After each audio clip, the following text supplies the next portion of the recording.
ministry is simply called help. And you're helping people in different areas and aspects of their life, and you're bringing to them an opportunity to glean from people in all these various areas of life.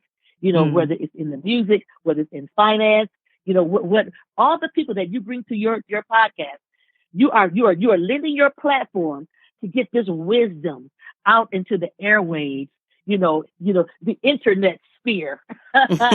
So people can grab a hold and glean and become better. We can walk away better.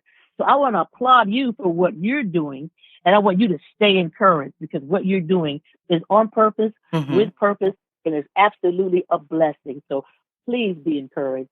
Well, thank you. I appreciate that. You're very welcome.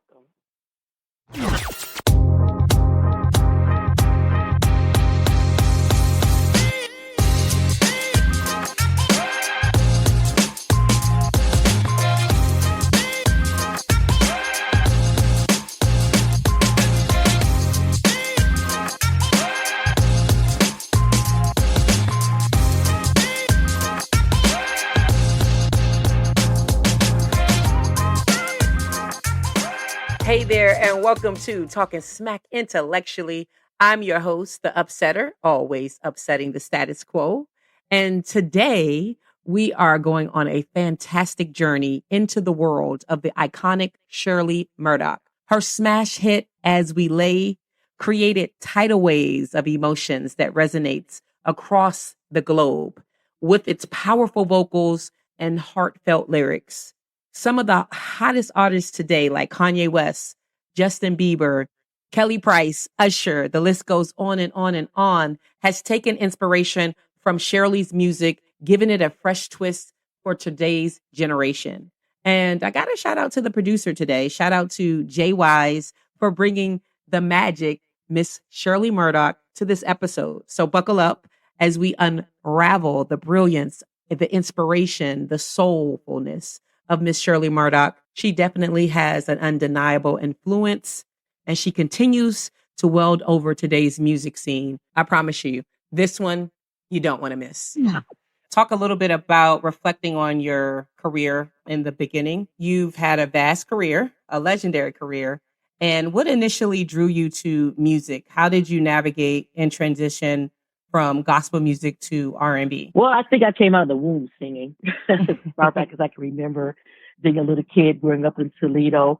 I've always loved music and always been able to sing. So I recognized at a very early age that it was absolutely a gift from God. And just watching the response from people when I would sing, they would, I could see they would feel something. They would say, I got goosebumps, or, you inspired me. So I know that gift came from God. So I always wanted to use this gift to do exactly that, to bring a smile to people's face, to make them help them be inspired, to just enjoy. I enjoyed listening to the music growing up in Toledo. I was like, just right down I-75 from Detroit, Motown. So all of those Motown artists, Smokey Robinson, The Temptations, Gladys Knight and the Pips. I listened to so much music growing up. There was always music in the house. But when I gave my life to the Lord at a very early age, I thought that was the purpose. Now I have purpose for this gift that I have, thinking it was just going to be gospel music. But unfortunately, I sang in my church choir. I sang all over Toledo. I would go up to Detroit with Dr. Maddie Moss Clark, would have Twinkie Clark give me a call to come sing at the midnight musicals. So I did concerts all around in that tri-state area. But I had opportunities to sing R&B, but I kept turning it down, thinking, I'm supposed to sing gospel. But finally, I just said, well, God, why is this the only door that's opening? When I met Roger Troutman, I told him thank you, but no thank you. I said, why is this the only door that's opening for me? And I just realized that no matter where you are, whether I worked for Ocean Jewelers in Toledo, where I grew up, or J.C. Penney's, that where I worked had nothing to do with my relationship with God. I continued to be who I was and to just be, a Christian, no matter what setting you're in. So I call it being faithful in your station. So I finally, prayed about it and got peace about it and just walked by faith through the open door. Mm-hmm. And so I went back to Roger and said, let's give it a try. And you have been working with the legendary Roger Troutman. That must have been pretty profound and had a huge impact on your career. Absolutely. Could you elaborate on Absolutely.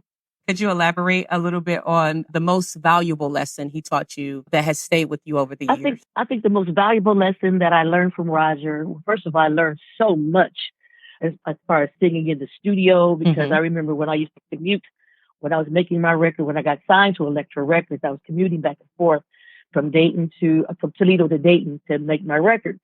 And he called me one day and said, Shirley, if we're going to make this record, I need you to move to Dayton. He said, you used to singing in church and, being, free and loose. He said, but I need to teach you how to sing on records in the studio, how to sing in the pocket. So I finally moved to Dayton, and I tell you, I went into the studio with Roger, whether I had a session or not, because there was so much to learn from him. He was just such a musical genius, and he taught me how to sing in the pocket, and I just enjoyed watching the process of making music. It was pretty much like a master artist, like Gauguin or Cézanne, Renoir, because of the actual strokes. It wasn't about copy and paste, singing a part and then copy and pasting it, on the down the line, putting it in a loop. We actually sung every note every time. We stacked the vocal every time. So it was really like just the artistry of making and the creativity of making a record. But one of the most profound things he said to me when my record started going up the charts, he said, baby girl, he said, I need you to come talk to me. He said, that record, As We Lay, cannot stay on the top of the charts. He said, right now, you are, as far as the record company is concerned, you're the best thing since Christmas. They got your poster up. They love you. They'll name their kids after you. He said, but when that record comes off the chart, they're going to take your poster down because somebody else is up, and you'll be lucky if they accept your phone call. He said, but this is what you need to do. He said, do a great record, have a great live performance, but this is the key.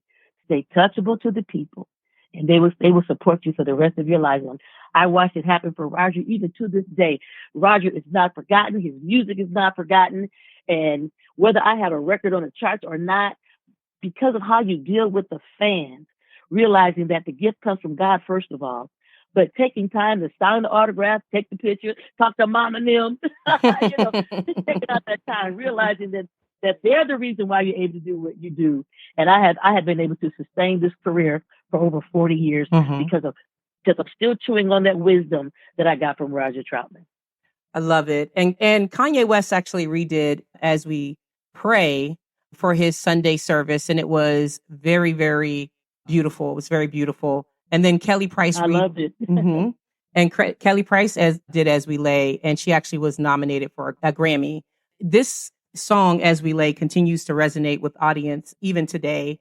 In your perspective, you touched a little bit on what makes a good song.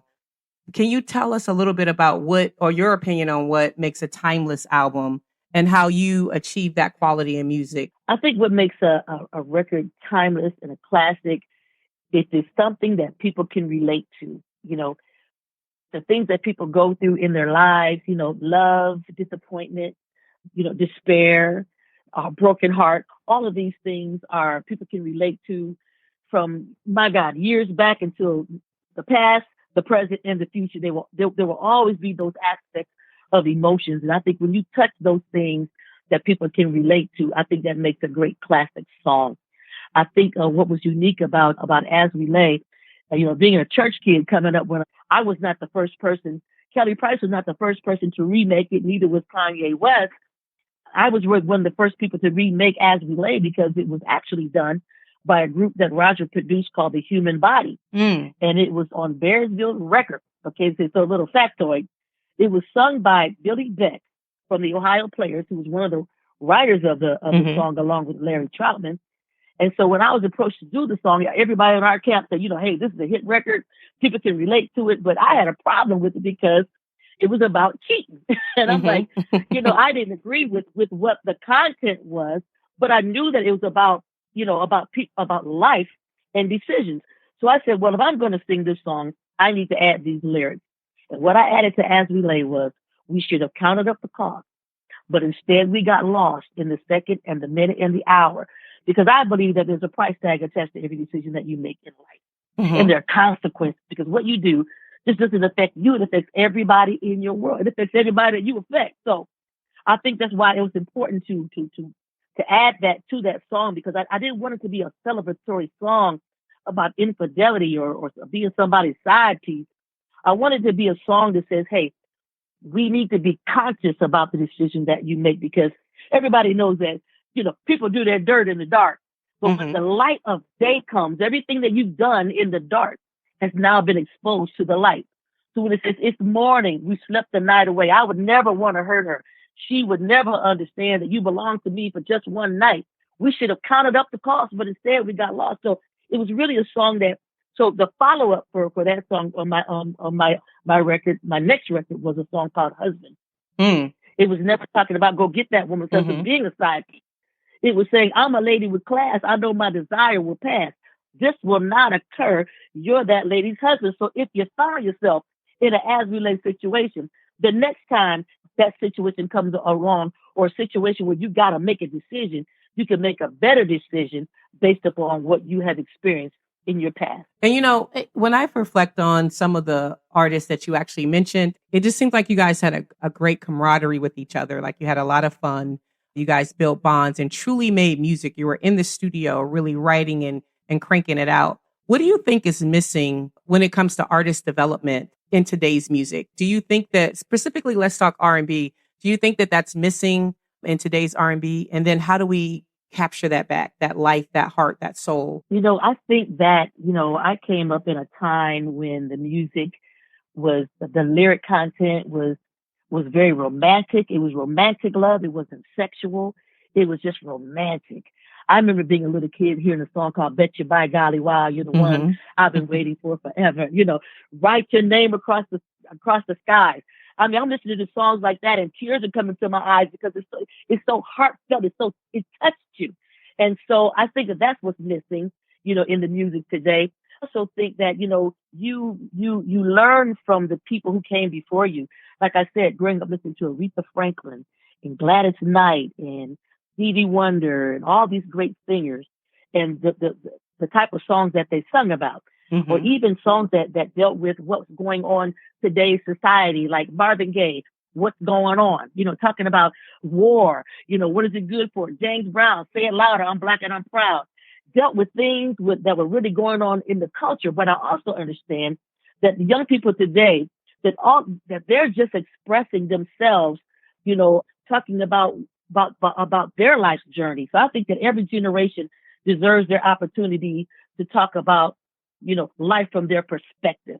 So I give them room to do that. But as a songwriter and as a lyricist, I also know the power of words. The Bible tells us that the power of life and death is in the tongue. So I think we really need to be responsible for what we're putting out there. I think that the lyrics of your song should bring about more togetherness, more unity, not calling women out of their name, or degrading somebody. So I think we need to be mindful of that, because we're teaching the next generation, about what works.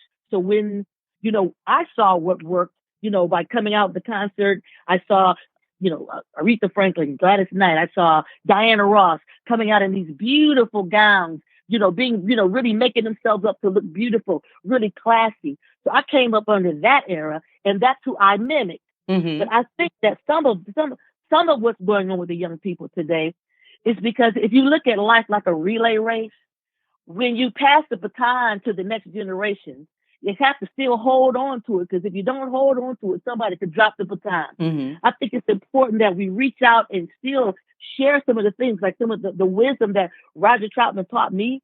When I come across some of the youngsters, I try to share some of that information to help them to have some longevity, in their life and in their career. I think it's important to say, hey, let your talent speak for itself. Your gift will make room for you and bring you before great men. I can only, express what I've experienced, but I think some of it's our fault, because I think that we didn't encourage them. I think that we didn't hold on to them enough to pass some of that information on so that they could keep it going. Does that make sense at all? Absolutely. Absolutely. And you've named a lot of the greats.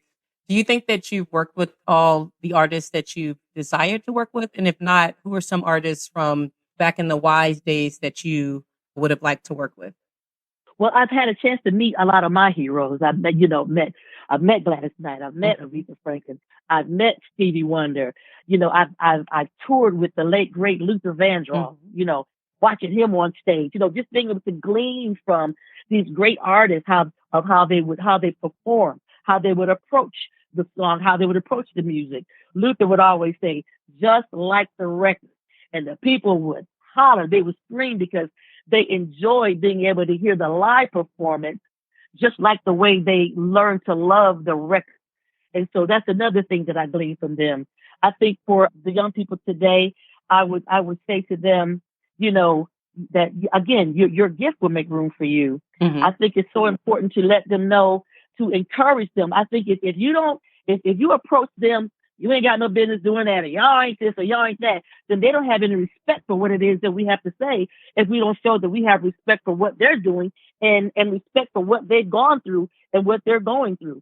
Mhm. I try to let them know that I love them, I accept them, and if there's anything that I can do to help you along the way, Auntie Shirley or Mama Shirley is just a phone call away. So I Okay. think we have to come together. If we don't come together, we can't share. So I always try to make myself available when I meet them, to let you know, hey, baby, I'm here for you. If you need me, I'm here for you. Mhm. And like I said, I would share that information that Roger gave me, or like, I know that, as the more famous you get, it gets noisy. But most of us come from church to be able to say, baby, go back to basics. When it gets too noisy, just go back to basics. And if somebody's telling you to do something that don't line up with the word, then you know what to do. Mhm. To always to continue to build up your spiritual relationship, because those are the things that keep you grounded. Because if you don't know who you are when you enter this business, the business will try to tell you who you are. Mhm. But I came into the business knowing who I was and whose I was. And those are the things that kept me grounded. Also staying very in touch with my family and my church family. Those are the things that help me to stay focused, stay grounded, and to survive this business, because it will eat you up. Mhm. And I think it's important to hear you say, as a legend, that you opening your wing to have newcomers come in and be able to teach them not just the music business, but the love of music, and to embrace them. And I think that that's important to hear. A lot of times, the baton is not always passed, smoothly or even passed gracefully. And I think it feels very warm to hear that you are willing to give the grace, the same life lessons that you've been taught to survive in this business, because the business can be a dog eat dog business. So outside of the studio, you are involved with your husband's ministry. How do you balance both your musical career with your personal life and spiritual commitments? Well, to me, they're one and the same. I don't separate them. Okay. I'm not just a preacher on Sunday. I'm not a Christian on Sunday. It's a part of my everyday walk. Mm-hmm. And my mantra is just to do unto others as I would have others do unto me. So that's how I live my life. So it's, I try to treat people right. I treat people the way I want to be treated. Mm-hmm. I think it's a beautiful opportunity to be able to speak into somebody's life, to be a pastor, of the assistant pastor of Second Baptist Church in Springfield, Ohio. And when people are going through situations, people are losing loved ones, to be there to pray for them, to go to the hospital, to just let them know that God has not forgotten you, God is not mad at you, and that God has a purpose for your life, and you're appreciated and you're loved. One thing that my husband says, and I love it, it's about family. The purpose of family is so that no one has to bear their burdens alone. Mm-hmm. We're in this soup together. It gets rough sometimes, but when you got people in your corner, people who care about you, it's important that we try to reach out to our community. Sometimes we might have service outside. And we like, especially around the time when children are going back to school, having, giveaways of backpacks, school supplies, just things that people might need, personal care items. I love it when we do vacation Bible school, to just, have the kids come in and we make it interactive and make it so much fun that even the adults enjoy it. But COVID had a way of just kind of putting a kibosh on that. So we're in that place of rebuilding and reconstructing. But it's a wonderful opportunity, like I said, to affect the community, because I think when you can affect your home life, as being a mother, balancing that, trying to teach my art. We have a son who's getting ready to get his master's degree in clinical mental health psychology at Wright State University, and and teaching him, and that even though we're in ministry, it's so important to let your kid know that they are important too. To not go outside the home and care about everybody else where you drop the ball at home. We it's a family affair. We do it all together as a family, and we're able to go out and still do our shows, still do our concerts, and then come back home and minister to our church community and our family. And so it's an amazing journey. My prayer was always, God, show me how to use it all. Show me how to connect the dots between the sacred and the secular, and to breathe life and the hope into the secular arena, using the tools and the knowledge and the relationship that I have with God. And your tribute song actually broke the norms when it was released. And it inspired, I think, people to take risks and to explore their spirituality through music. And I think that you show and you set an example through your music and through your words and through your energy that you're able to balance all. And I think we see that. When we speak of artists today, I know in the past you've mentioned you've admired Jennifer Hudson and her. Who do you think in the music industry would you work with today? I would love to work with her. Mm-hmm.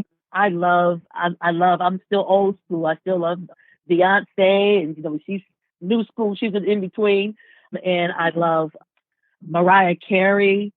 Still would love to do something with Stevie Wonder. Nice. I've got a lot of the youngsters. They're kind of like my babies. Like Genuine. G. Those are my babies. Little G from Silk. Oh my gosh, just so many of the young people that I run across. I just try to love on them and just to keep them encouraged, as an individual, as an artist, but also just as an individual of keeping your focus, keeping yourself together, keeping your mind together, keeping your spirit together. It's trying to have a holistic effect, on young people today. Jennifer Hudson is one of the young people I've had the opportunity to share with. I'll send them a devotional, a positive message, and things like that. So I think that, and they can just pass that on to the people that they encounter. Mm-hmm. And how do you think the music industry has evolved since you started, particularly for women in the music industry? I think that one thing that's been a benefit is social media. Streaming platforms for your music. You don't necessarily need a record company in order to get your music out there. There's more opportunity to get music out there now than it was when I came up. We definitely had to depend on that machine, but you can, you got young people that are, putting out their own videos, creating their music, having their own YouTube channels, all of these things on social media, Instagram, all these reels, TikTok, all of these are mediums that you can get your music out there, which wasn't available for us when I was coming up. We're talking like in the 1980s, but there's all kind of ways that people can get their music out there. But I would just say you definitely want to be mindful. I would always encourage you to be positive, to leave a positive taste in somebody's mouth, to let that music be something that's going to help somebody. I have a song that I wrote called "I Love Me Better Than That," and it was on my gospel album. But it wasn't just for gospel. It was a world message dealing with. I wrote it because of people going through domestic violence, or people having to make choices. Of anytime something is being abused. Any abuse is misuse. Right. Realizing that we're fearfully and wonderfully made, and you don't want to let somebody stop you from being the person that you were created to be. The lyric says, "I love me better than that, than to lay here and cry or to stay here and die. I'm going to get my life back. I know I made my mistakes, but it's never too late. I want my joy back. I want my peace back. I want my dreams back. I want my hopes back. I want my keys back and self-esteem back." It's about taking back everything that you've been stripped of, reclaiming your self-esteem, reclaiming your power, taking back your power. So songs like that, I think people need in their lives, that can help them with the things that they might be going through. Absolutely. Absolutely. Music definitely moves my soul. I love music. I run to music. Sometimes when I just need to take a break, music definitely does that. And I think for a lot of people, music is sometimes a healer. And so I just absolutely, Absolutely. yeah, agree with you on that one. And so what new aspirations do you have coming up? Can you give us a sneak peek into what you're working on musically? Still writing songs, for both gospel and mainstream. And the mainstream songs that I would write would be, love songs that are positive. I have a song called Good Man. There's a lesson in that, about you're looking for a good man. You want somebody that can fulfill more than physical needs. Somebody that can understand you and be with you and help you walk through the things that, walk through your aspirations. So I think it's important for songs like that. So, but for me, I'm really at the point of my life when somebody says, "What's next?" I think on my bucket list. First of all, I've had so many of my dreams come true. Whether it's being a recording artist, mainstream recording artist, being able to be a gospel recording artist, to minister positive songs to help you in your spiritual walk, but and to be able to do movies and television and things like that. The only thing that I haven't done yet is Broadway, but I think that's coming. And even Oh, if yeah. that doesn't happen, I've been blessed so many of my dreams to come true. So I'm at the point in my life where I say, God, you have blessed me so much over the years. I've seen so many of my dreams come true. I want what you want, whatever's next in my life. So I really have my spiritual ears open and my heart open and my eyes open for whatever God has next. That's where I'm at. And right now I'm really enjoying pastoring, God's people, Hmm. leading them to Christ, leading them to a better life. People who may be struggling, with drugs or alcohol or relationship struggles, to be able to speak a word into their life to help them make it through this thing that we call life. Mm, love it. And with your music being sampled and reimagined in contemporary artists' songs, when you hear your music and the music of the new generation, how does that make you feel? It makes me feel honored because what it does is it gives my music an opportunity to live and survive the next generation. I co-wrote a song with Roger Troutman called Computer Love. We wrote that Mm. like in was that the late 80s. Very popular And song. that song has been, yes, it's been sampled by so many people. Yes. It's been sampled by Usher, Justin Bieber, Neo, just so many people. So again, it's an opportunity for your music to continue to live. And so what an honor. What an honor that they would go back and get this music and find some value and say, this is still relevant today. So it's a huge honor. And I'm just pleased, and I couldn't be any happier than that, because for your music to continue to live, even when I'm dead and gone, it says that my music had an impact. It made a difference. To hear some of the younger singers that I meet say, I listened to you when I was a young girl. It makes me think about how I felt about my mentors like Gladys and Aretha, Stevie, all these people.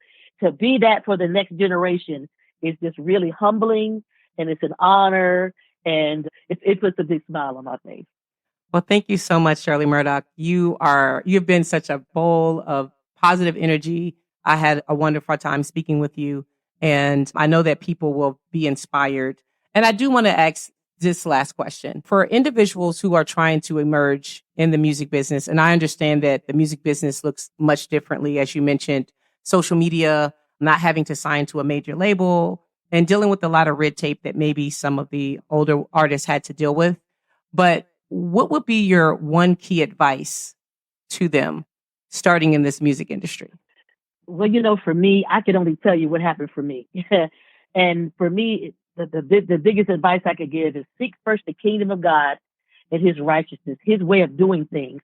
And all these things will be added unto you. And that's really what happened for me. Just seeking God's will for my life. And the Bible says that your gift will make room for you and bring you before great men. So whatever gift that you have, I say if you're a singer, you sing, you work on your craft. If you're a dancer, you work on your craft, you practice, and you just continue to grow, and you put yourself in position to be able to glean from those that are doing what it is that you're striving to do. And so when opportunity knocks, you will be ready.